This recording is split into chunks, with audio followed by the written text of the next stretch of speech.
Nag-iisip ka ba ng negosyong siguradong papatok ngayong tag-init?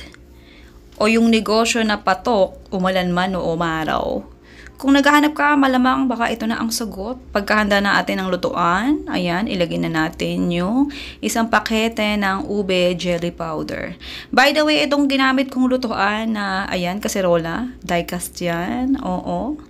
Non-stick at pwede sa induction cooker katulad ng ating nilulutuan. Syempre, available yan dito sa ating main page dun sa Foodie Par.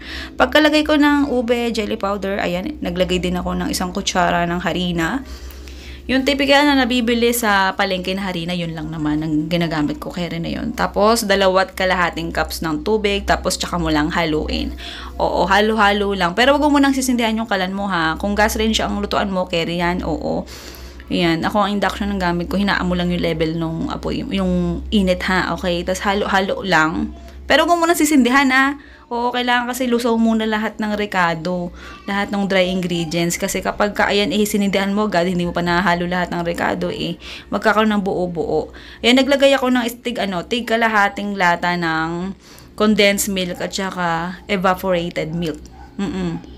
Kalahati lang. Yan. Baka tanongin nyo, saan natin gagamitin yung kalahati ba? Ba't pa ako nagtira? Gamitin mo sa susunod na recipe mo nito. O kung maubos mo yung una, ayan, gawa ka ulit. Diba? Oo.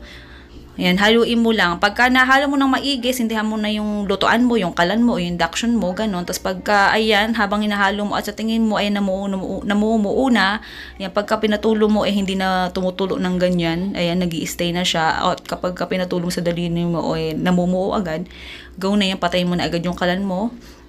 Tapos, bilisan mo agad itabi yan at kailangan mo agad maghanda ng hinge cups. 90 ml na hinge cups microwavable ang ginamit ko dito. Kailangan kasi microwavable para sigurado na pwede siyang salinan ng mainit. Oo, ganon. Yan. Tapos, ikaw nang bahala.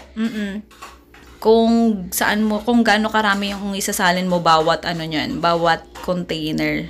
Pagka nasalin mo na, pwede mo nang ilagay yung toppings na, ayan, garbanzos o chickpeas. Ayan. Isang garapon na yung ginamit ko, yung ready to eat na yan.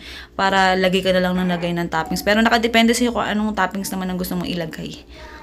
Baka may magtanong anong lasa kaya niyan, ubi flavor tapos chickpeas yung toppings. Masarap yan. Nagko-complement yung lasa nila. Try mo rin minsan. Yan, pagkatapos yan, takpan mo na agad. Pagkasalin mo nung custard natin, agad yan, namumuo agad. Kaya dire-diretso ang preparation mo dyan. Kailangan mabilis kasi mabilis mamuo. Oo, kahit hindi perfecto pagkasalin, carry lang yun. Tapos lagay mo sa rep bago mo kainin. Pero pwede mo rin naman ang kainin kahit hindi pa malamig. Oo, kahit hindi pa galing sa rep kasi masarap din. Yung lista na recipe nito nasa dulo ng video. Pwede mo i-forward agad kung naiinip ka na at nauumay ka na sa pagmumukhang to. Oo. Sige na, goodbye, good luck. Love you.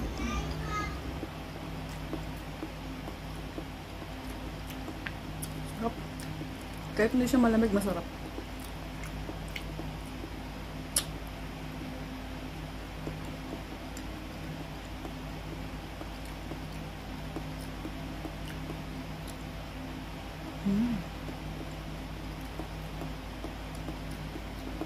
Sarap.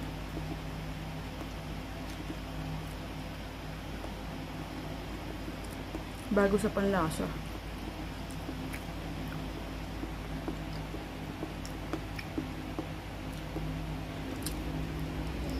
At syempre, hindi pa nag-e-end yung live natin. Ito na yung listahan ng recipe at saka costing. Chickpeas, ube, custard yung pangalan ng recipe ha. Ikaw bahala ng humusga. Sige na, compute mo. Love you.